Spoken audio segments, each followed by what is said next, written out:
Ahojte, máme tu otázku E7 a tá znie: prakticky predvete, ako by ste postupovali v prípade poruchy zbrane spôsobenej spriečenou nábojnicou. Ako taká situácia vyzerá?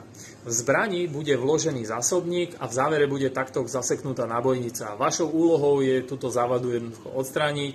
Takže poprvé uchopím zbraň prstom mimo spúšť, tá je stále namierená do bezpečného priestoru. Po druhé vyberiem zo zbrane zásobník. Po tretie potiahnem záver, nábojnicu nikdy nechytám, dokážete kvôli tomu vyletieť zo skúšky.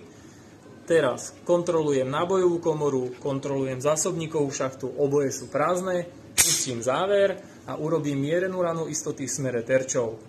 Bum, máme to hotové, zbraň je bezpečne vybitá, odkladám ju prstom mimo spúšť. Je dobré to stále tej komisii hovoriť, za prvé sa to vám dostáva pod kožu, za druhé oni vedia, čo sa chystáte urobiť, takže tu budete mať oveľa jednoduchšie a nikto vás tam nebude šponovať kvôli ničomu. Čaute.